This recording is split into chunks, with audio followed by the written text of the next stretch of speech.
আসসালামু আলাইকুম। সবাই জানে প্রবাসীরা টাকার মেশিন। তো একটা টাকার মেশিন কিভাবে টাকা ইনকাম করে এটা কেউ জানতে চায় না।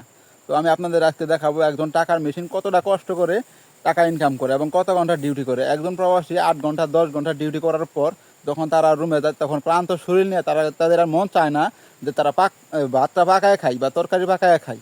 তারা ওই ভাতের মধ্যে আলু সিদ্ধ দেয় বা ডিমও সিদ্ধ দেয়। আমি নিজে চোখে দেখা।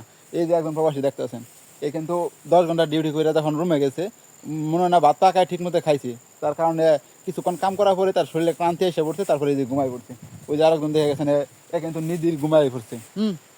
আপনারা ভাবতেছেন যে এ কিন্তু অভিনয় দিচ্ছে, কিন্তু তা না, এ আসলে ঘুমাই পড়ছে। আমরা ১০ ঘন্টা ডিউটি করার পরেও আসছে কাজের জন্য। এই সকালে উঠে আসছে ৬টার সময় ডিউটিতে এসে পড়ছে। আসার পরে দেখা গেছে যে অনেক কাজ করতে হয়েছে, ফল কাটতে হয়েছে, লুট দিতে হয়েছে, কিছু ৩০ মিনিটের মতন টাইম পাইছে যে একটু রেস্ট নিব, কিন্তু এই রেস্টের টাইমে ঘুমাই পড়ছে, যার কারণে আর ডাকতে পারতেছে না। আবার কিছুক্ষণ পরে ডাকতে হবে। এই দেখেন আরেকজন প্রবাসী, এটা হচ্ছে নাহিদ।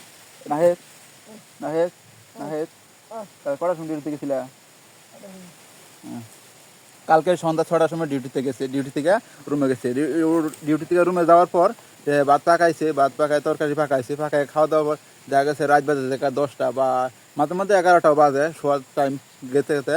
কিন্তু দেখা যায় একজন প্রবাসী যখন ১০টা ১২টার সময় হয়, আবার প্রতিদিনের মতো একই রুটিন। আর ৫টার সময় উঠতে হয়, গোসল করতে হয়, ভাত পাকাইতে হয়, ভাত পাকায় আবার খাওয়া দাওয়া করে আবার অফিসে যাইতে হয়। অফিসের থেকে আসা তারপরে আপনার ওই যে কাজে আসলো, আসার পরে আচ্ছা এই সমস্যা নাই। এত কাজ করার পরে একজন প্রবাসী রুমে যায়। তো এইভাবে একটা টাকার মেশিন টাকা ইনকাম করে প্রবাসে। আর সবাই ভাবে যে না, টাকার মেশিন মনে হয় গাছে কূপ দিলেই পাম ফাঁকানের ওই যে ফল দেখা গেছে ওইটা ফল না, সবাই ভাবে যে ওইটা মনে হয় টাকা। হ্যাঁ, টাকা না ভাই, ওইটাও কাজ করতে হয় সবাই, ঠিক আছে? সবখানেই পরিশ্রম আছে, পরিশ্রম ছাড়া কেউ টাকা দেয় না। যাই হোক, আল্লাহ হাফেজ।